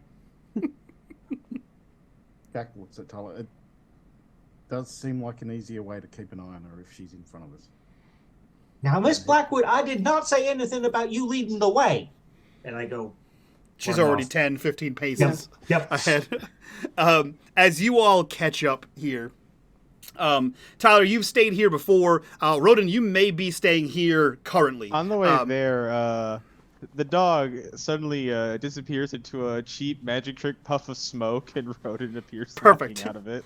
Scampers into the bush, comes Yeah. out. No, not even that. He's just walking there. like a Naruto cosplay, just poof, Yeah. and then there's a man all of a sudden. So Selma's mid-pat, and suddenly she's patting the back of her. Yeah. So Rodin, you may stay here currently. Tyler, you said you've been here before. Selma, you know of the place, and Jack, you also know of the place. Those of you who have been here before know that it is run by Ruth Gilman, hence the name Gilman's Boarding House, and her partner Biddy Connor. Now, Jack, if you were to imagine Jack as a woman, Biddy Connor is she does all the repairs. She takes care of any roughhousing, any border that needs to get thrown out, and she got her nickname by being anything but itty bitty. She is a Loves her. yeah. She is a handsome woman who can handle her own, for sure. The four of you guys head in the direction. It's not far outside of town, but it's just outside of town enough that like if there's any sort of rabble rousing, it's not going to interfere with town business. But you walk up to this area. You see there's a few people sort of milling about outside on the porch. And you see on the opposite end of the porch is Ruth, who is a tiny woman in a very big dress, sort of moving dust around the porch. Not really sweeping it up. It's the outside. It's only so much you can do. As she cleans off her porch, sees you coming, she places the broom against one of the rails and sort of leans on the railing and says, "Now, what can I do for you for?" She turns and she smiles up at Ruth and he's like, we're actually looking for a man. I'm wondering if you've seen him, Miss Ruth. I'll need you to be more descript, girl. The Luthier, Mr. What the fuck? Mr. Bales? Pollard Bales? Oh, I do know the man. He is staying here inside of our boarding house. Is there something he has run afoul of? Strange to see you and not your daddy down here. No, but Dad's busy. I'm doing some town work for him. And she smiles at her. She looks around at your company, who is an out-of-town miner, an out-of-town, essentially woodsman, and the handyman. She goes, everyone loves Jack. She looks at you with all the trust you give a toddler in a candy store, and she goes, "Uh-huh. Mm-hmm. What can I do you for?" And she looks at the gentleman. Well, I live here, so. Well, Mr. Meyer, you're welcome to come and go as you please. I'm not here to keep you. Jack will look at Ruth and say, Miss Gilman, we just want words with the Luthier. Has he done something in town that I should be aware of as he is staying in my house? That's what we're here to ascertain. Mm-hmm.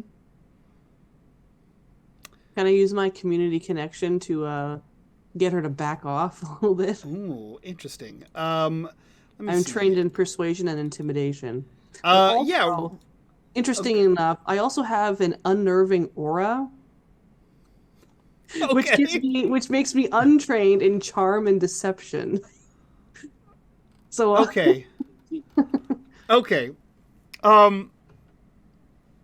So I'm imagining she has like these. She has like these unnaturally blue eyes. Yeah. There's something weird about you, but your dad's who your dad is. So that's what the counter is. That's what my mystical ability does.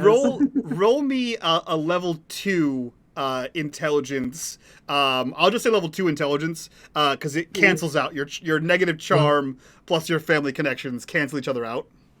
So if we can count this as a pleasant social interaction, I will happily jump in and help her, and because I'm trained, that will give her 2 assets. Yeah, great. Yeah, I will happily take that as as an assist here. Now, Ms. Gilman, you and I have known each other for quite some time, and we don't want any trouble. We just want to. 1. The final is a 0, but you still Holy fail because crap. it's a 1. Yep. Jesus. By all means, keep going. Keep going, Tyler. You know that I'm not the kind to cause trouble. I just come to town every once in a while, and if I have to stay more than a night or so, I always avail myself of your services. Now, we don't want any trouble, and we don't want to cause him any trouble. We just have a couple of questions. There were some strange things that happened at the festival with the instruments that we understand that our Mr. Bales had just repaired. And so we wanted to know what... he may be scamming some of us, some of our people here. Yeah. what she said. And it's our job to set it straight, because this is our town. And he's just a visitor here, she says rather aggressively. I imagine both Rodin and Tyler kind of shoot her a bit of a look at that. Yes, half your group is just that. You see her side eye you very hard, and she looks at the group of all of you, and she says, "Now, Mr. Campbell, you have been mighty quiet in this moment here, and you are the only person of notable authority in this ragtag group of people here. Oh, You may- I am Blackwood's daughter. She absolutely puts a finger up. That is for sure a shut the fuck up. And she goes, "Huh! Mr. Campbell, I will grant you access to the place. Mr. Meyer, I know you are staying here, but there's exigent circumstances. Mr. Campbell, please, if you could, follow me inside the foyer." And she motions towards the open screen door behind her. And she says, "Then the rest of you will wait right here." She waits for you to pass by her if you go, Jack. Jack will head in, and as he goes through the screen Would you door, mind he if I gives just it a go bit to of my a push. room first? She looks to you, and because this is a GM intrusion on a charm, she looks to you and she says, "You know what, Mr. Meyer, I do mind. As soon as we figure this out, we'll settle this here situation. I'll let you come and go as you so please. Well, that's but right a mighty now, shame. right now, you seem to be suspect." And Oh, she I'm looks gonna to tell my daddy about this, Ruth, Miss Gilman. Miss Blackwood. I will pull you by the I'm ear not and tell your involved daddy with myself. These people, they were just going the same direction I was. If you would like to roll me a manipulation, it's an intellect difficulty 2. Because of the GM intrusion, it's an intellect difficulty 4. Because you've already failed to do this to her before. So Mr. Meyer, let's see here. Hot Nice. shit. Wow. And the dice gods smile on us once again. She looks to you and she looks around at everyone else and she says, "Well, you are in fact a paying customer, so I cannot refute you as you have not broken any of my house rules. By all means, Mr. Meyer, please step inside." And she allows you to pass Thank by. you, ma'am. And she says, "Jack, if you would, please, right this way." Yep. Jack goes through the door and waits in the foyer for directions. She looks to Tyler and Selman and says, "And I trust you to stay right here." And she turns before either one of you can answer to follow Jack and essentially Mr. Meyer here. You see her look into the sitting room on the left and she says, "Biddy, if you wouldn't mind." And Jack, you see your counterpart sort of stand up here, all 5'10" of her, and head out of the screen door and stand there. And she picks up the broom, and for a second, there's a moment of huh, didn't think I'd ever see that. And then she just holds it as if it were a shotgun as she stands in the center of the porch as Miss Ruth, Miss Gilman here, leads you, Jack, up the stairs to the second floor, to one of the doors on there, the third door on the left, as she walks up and she raps on the door. She says, "Mr. Bales? Mr. Bales?" And there is no response. She knocks again. "Mr. Bales, you have a guest here? Something about work you performed in town?" No response. She jiggles the door handle and the door is locked. She looks to you, Jack, and she says, "I believe Mr. Bales is either out or he is indisposed." Do you have a key? I'd like to make sure he's okay if he is in there. Now, Jack, I have never had an issue with you before, but if this is some kind of trickery... You know me. I'm not one for trickery. I don't mince my words. She reaches into a pocket on the dress, and she procures a ring of keys and starts to slide them out as she opens this door. And Jack, you are treated to a man whom you can only assume is Mr. Pollard Bales.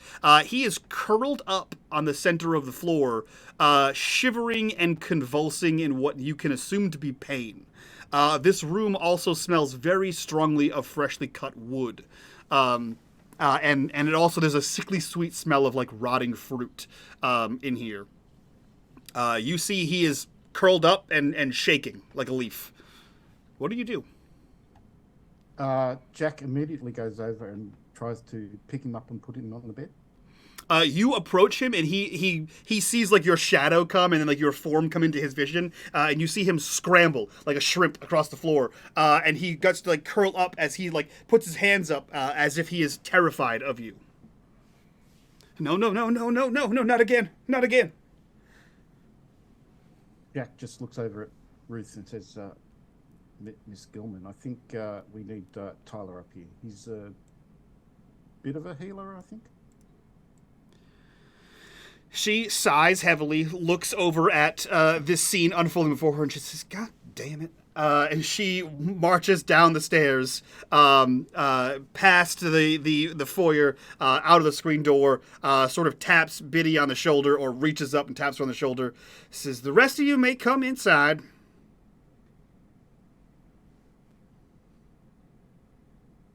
You're muted. We head inside. She will straighten her shoulders and just give her a look, and she will go inside. As he passes by, he actually, Tyler takes off his hat. Thank you, ma'am.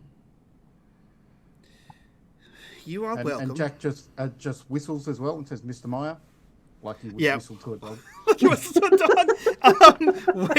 Where is Rodin in all this? Did you Rodin return to your room to sort of play off the ruse here? Yeah, but his room is actually around the corner, so he's actually been standing basically at the edge of the corner. Just waiting for an opportunity. Like leaning against wall, waiting, listening. Perfect. You hear the whistle. You sort of come back around to meet.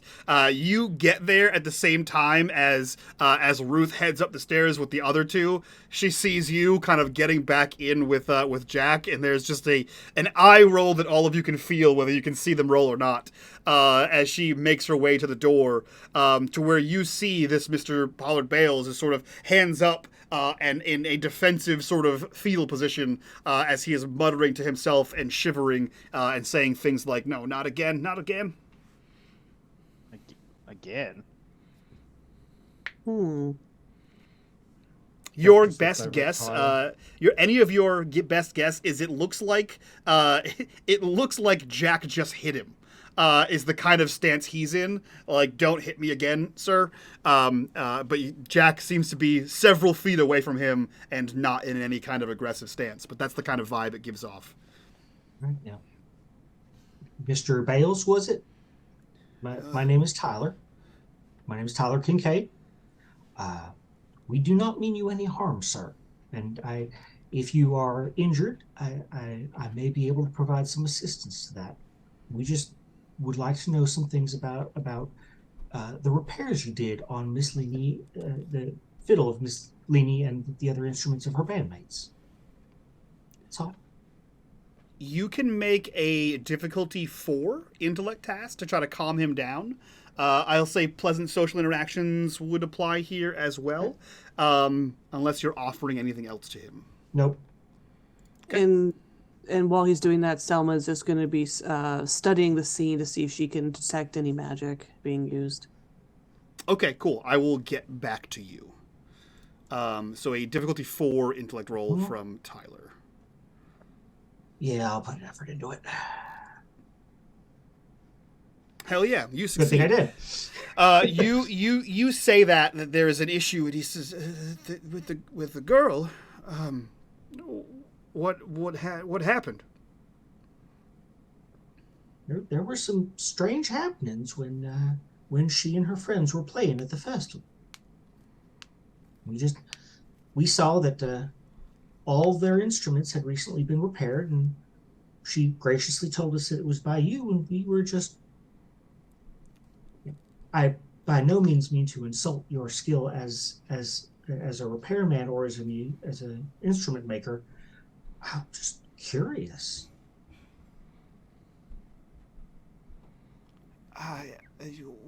You said there was strange goings on. What happened? Well, it did seem Everyone's aging, Mr. Bales. Everyone was overcome with dancing and this music. The music could not stop playing, and everyone got a little older. Gray hairs and wrinkles and the like. Oh, my stars. That's terrible. And she's like, she's slowly circling the room, just like looking around. You get the sense that something was here, that there's trace of something here, but it is no longer here. Perhaps it is the items were repaired here. It is no longer here. It has faded since then. He does with this news, Tyler. Since you were speaking to him more kindly, you do see his countenance sort of change. He's not quite shivering and like fearful like he was before, but he does seem like horror stricken. And he says, "Oh, did she play the fiddle?" And the other band member, "Oh, this is all my fault. This is all my fault. I know it. I know it is. Let's just take a few minutes, and if you need like a drink of water or something, we can make that happen. But just how is it all your fault?" You see, sir, I travel a lot, and I move up and down the state, and I make do with what money I make from repairs. And you see, I thought I had found a shortcut through the southern border of town, and I ended up lost. You see, in a thicket, a large laurel grove, and I was wandering for what seemed like days. I didn't know if I was ever going to get out of it. Mike, since I was hired as an explorer and for the mine, do I know where he's talking about? All of you would, in fact. You would know, Mr. Meyer, because you were immediately told by anyone else who has a similar job to you to avoid that area. Those of you who are local, or those of you who travel here to and from, would likely know that he is speaking of a place called Jimmy's Hell. This is a laurel thicket, a thicket of trees, a large, dense copse of trees that is difficult to navigate on any normal day, and has been named Jimmy's Hell because a young man named Jimmy got lost here and allegedly died, or at least he was never seen again. And so that name has sort of stuck. And as a person who frequents the town, or a person who lives in the town, that's just one of those places where you ought not go. So most of you stay away from it. Mr. Pollard is clearly not from here, did not know that piece of information. He says to you, I'm not sure if I was in there for days or weeks or Lord knows how long it was. I thought I would die in there, and then Oh no, Mr. Pollard. Ugh. You went to the colloquially known areas that I think I was warned as soon as I got here about that place. Jimmy's Hell, they call it. Basically, they say the land is cursed.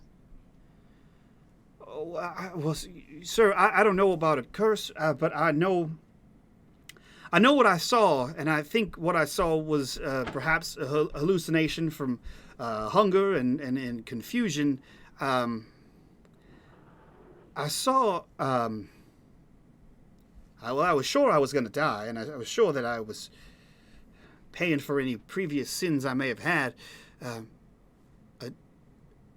saw a tree, and it spoke to me.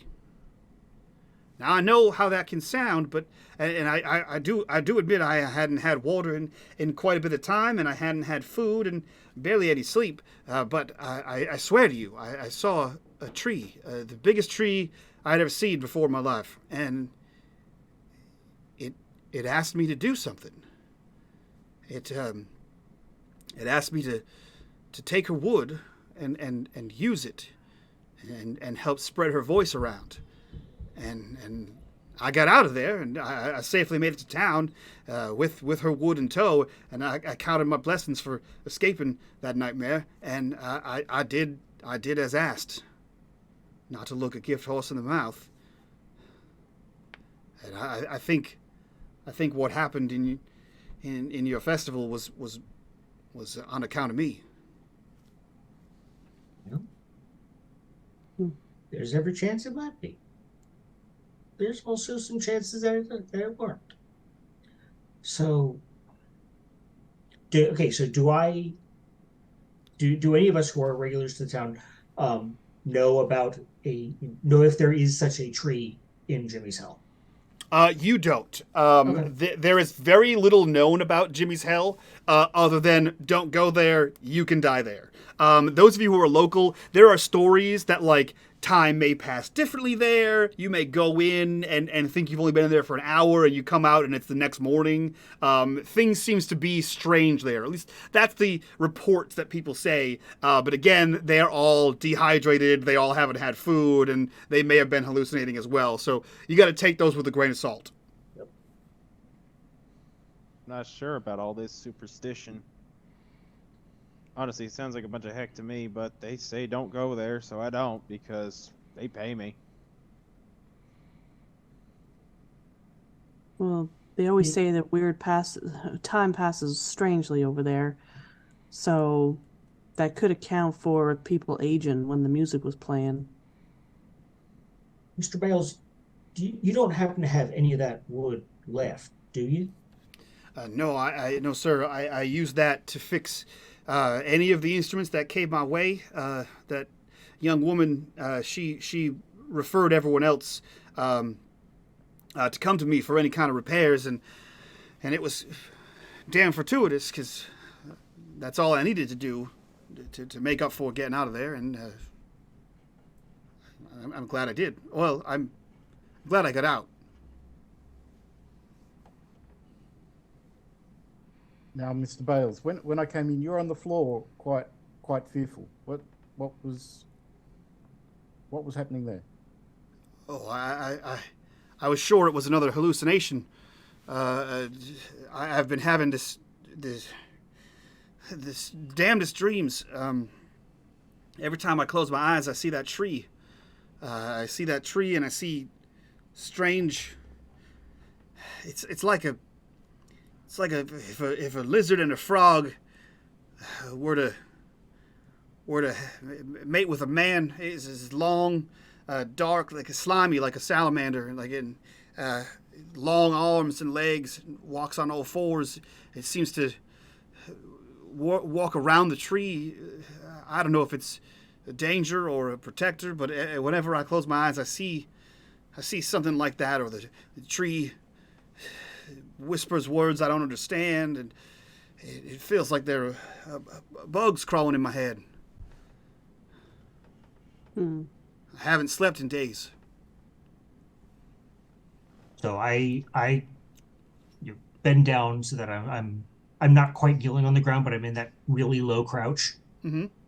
And I look at me and I said, Mr. Miles, I believe you. So now, I think in order to assuage your conscience, I think it would be mighty nice if you helped us. You think you could do that? It depends on what you mean for help, sir. Well, I can't go back in there. wasn't going to ask you to. Man's nightmares are his own. I just want to know if there was anyone other than Leanie and her band whose instruments you fixed. No, sir. I'm no carpenter. My woodworking skills are limited. I know wind instruments, the occasional wooden reed, and some strings, but beyond that, it's work for another man. That's more than fair, and any strangeness aside, the quality of your work cannot be questioned. So, Thank you. all right. Can I use? I am trained in using, understanding, and identifying magic. Can I roll something to see if I can figure out these musical instruments are going to keep doing whatever the effect is was put upon them. That's what I'm thinking. Is it just destroying the instruments that will help, or do we have to go to the tree grove and possibly look at that salamander creature? And Yeah, you can roll me a, let's call it difficulty 4, magical identification roll. It's gonna be intelligence, difficulty 4. I will spend effort on that one. Success. You are fairly confident that if you destroy these things in some appropriately magical way, to which you have a bevy of information on how that can be done, whether it's through Tyler's assistance or Miss Odessa's assistance or a combination of all of them, to figure out how to destroy those, you will stop whatever is happening, but you will not reverse what has already happened. If we could find a way to destroy the instruments and cancel out the magic, we can at least stop this from happening again. This time. But what about next time? So, Miss Blackwood, you do seem to be knowledgeable about such things. Why don't you and I put our heads together and see if between the two of us we can't figure something out? I mean, sure, it just kind of comes to me, but I'll do what I can. So, I do want to talk gibberish. I'm gonna go to my room and take a nap. Come get me when you're done. by all means. Woof! I'm not a dog yet. Rodin just scratches behind his head. So Tyler, you were gonna ask something? I would like to try understanding magic. Yeah. With this, and I'm difficulty asking 4. her to aid me. Okay. 'Cause that will. Difficulty 4 with an asset if Selma aids you. Okay, it's usually 2 if they're trained in it. Oh, you're right. Yeah. Okay. Cool. So difficulty 4. I can't just keep on draining int like this. Why can't you? Because I've already the used my last 1 action pool, roll, yeah. and my next one's 10 minutes. Intellect's the last pool you Yes, yeah. lose points in. So Yeah, you know that's what? fine. Sure. Yep. Okay, so 4, I'm trained, 2 Yep. assets from her, Yep. and I throw an effort into it, makes it free. So you will automatically succeed, but if you want to continue to roll for that to see if you hit a 20 or a 19, we can totally do that. Okay, great. No, we learned that last time. Or a 1. You are equally likely to roll a 20 as you are to roll a 1. So, Touche. you are looking to determine how to destroy these instruments. Is that what I'm getting here? I'm looking for if there's anything special involved in destroying the instruments. Yep. And if we know that we are relatively confident that destroying the instruments will not reverse the aging that's already happened. Correct. Is there some other kind of ritual or something that we could do that would accomplish that? Sure. So the first answer is fairly easy. If you either bind them and then remove them so no one can play them again, that would work. If you burn them in some sort of magically imbued fire, would also work. As far as, is there a way to reverse this? It is beyond your kin. So the only way is to see if this was a hallucination for real, or is there a talking tree in the laurel thicket, which would mean traversing the laurel thicket, finding a supposed hallucinating tree, and then getting it to help you if there is in fact a sentient tree in this thing. So there's a very easy way to stop the aging from continuing, and a very difficult way to reverse it, if at all. Yeah.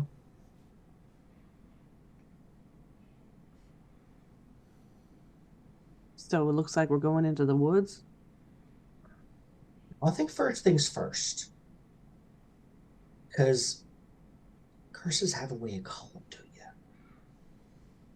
I think we need to get rid of the instruments first. And I don't know how to do that, but I think your granny might. Yeah, Granny Odessa knows a lot. Yep. She teaches me some. She taught you well, girl. And she's Like smart. your She grins and like kind of preens a little bit. So let's see if we can get those instruments from those young men and women. Mr. She holds up the fiddle. She's still carrying it. One Jack will look down. at Mr. Bales and go, Mr. Bales, can you give us a list of exactly which instruments you repaired and for who? Yes, sir, I can. He kind of scrambles to his feet and walks over to the drawer, the table, the desk that's in the room. He opens the drawer and he pulls out a loose piece of paper, and it has the names and people and prices in dollar amounts of what he charged, so we can keep track of basically a bill of sale. And he hands over to you and it says, "These are the instruments that I fixed. There are 6 in total, and they all were members of the town." Jack will just hand it to Selma and say, we need to track down all these instruments. All right, let's go. Wake up, Mr. Meyer. Y'all don't mind. Jack will could just actually- whistle like he's whistling for a dog again. I could use a few minutes off my feet myself, if y'all wouldn't mind. So, And I Okay. will use my 10-minute recovery roll. perfect. What we will do, for sake of time, since we are a little over our typical time, is we'll make this a 2-parter, boys and girls. Okay. So you guys head back to town. You rest a little bit. You recover your 1 action or 10-minute recovery rolls here. You head back to town. It is easy enough to explain what is happening here to Granny Odessa, to Mr. Blackwood, to round up those instruments, and Miss Odessa herself will assist you in creating a fire to rid the town of these instruments and thus halt whatever curse is happening but not reverse it. So that takes the rest of the day for you guys to get this going. It takes several hours for the fire to burn through these instruments, which you note as that's strange. They're all pretty thin instruments. They should all burn up pretty quick. They do take hours upon hours, and someone needs to maintain the fire. So between Miss Odessa, Selma, and Tyler, you guys are able to man that fire long enough for all those things to burn. All of you are able to get rest, and on the following morning, if you so choose to enter into the thicket, you may do so. But that is where we will end part 1 of what is it? The Luthier's Folly? I think that's what it's called. Yeah, so that's where we'll end part 1, and we'll see what nightmares await you inside Jimmy's Hell on part 2. Nothing bad in a place called Jimmy's Hell. Right? You know, it's fine. 18 double hockey There's sticks. just, like ghosts and trees and other kind of weird monsters, frog lizard? some kind of frog lizard man situation there. Just regular forest critters. Right. I mean, Mm. what could possibly go wrong? Yeah, Your normal Appalachia stuff. you'll be fine. If anyone Yeah. calls your Sounds name like in the the name woods, of make a sure you fancy answer. restaurant. What's Yeah. that? It just sounds like the name of a fancy restaurant. Jimmy Yeah, Hell. exactly. Jimmy's Hell's Hell. Kitchen. Jimmy's Hell's Kitchen. All right, let's go around, do our outros, and get the heck out of here so we can do our after show. If you guys want access to the after show for this show and all the shows for the last 3 years, you can get them over on our Patreon. Link down below, patreon.com/unMadeGaming. Join us over there. Get all kinds of cool stuff. You can also get access to, at the $10 tier, to the brand new Tales from the Loop module I just finished writing the draft for. It is currently in playtest, so we're going to get that playtested, then we're going to write a final draft, and then it's going to be up for sale on Drive Thru RPG. But if you want early access to that, over on our Patreon. That being said, we'll start our outros so we can get the hell out of here. We'll start with Trevor. Who are you? Where can we find you on the internet? What are you up to? Hello, everyone. I am Trevor, aka the Vitruvian Meeple. Vitruvian Meeple. I can't even say it right. Good lord, it's been a day. You can find me in the Unmade Gaming Discord, as well as a couple of others. You can find me over on my YouTube channel, because we have switched to YouTube, youtube.com/@Vitruvian for our ongoing Cypher game, which is a superheroes game called The Powers That Be. It's a lot of fun. You should come join us. And every so often, you can find me here on the Patreon One Shots. Hell yeah. G, same questions. Who are you? Where can we find you? What are you up to? Hi, I'm G, your friendly neighborhood lightning invoker. You can find me on all things Unmade Gaming. I play for everything Patreon. You'll find me in the Atari Twilight Age of Always. And you'll find me modding for all those streams during the regular streams during the week and in the Discord all the time. Hell freaking yes. Norm, same questions. Who are you? Where can we find you? What are you up to? I'm Normal Snow, and you can generally find me in these Patreon games and in the Discord. Hell yeah. And last but not least, Matt, who are you? Where can we find you? And what are you up to? I'm Matt RD. He'll find me in the Patreon campaign and one-shots, and in my Discord, and traveling around the country of America for my work. Hell yeah. That's it from us, guys. Thank you for being here. This is our inaugural run of Old Gods of Appalachia. Hopefully there'll be more to come if I can somehow separate the stories in my head from Old Gods and Vassin, which I'm struggling to do. So we will see. There'll definitely be a part 2 of this. But for now, thank you for being here. And from all of us to you guys, we'll see you next time. Bye. Bye-bye. Bye.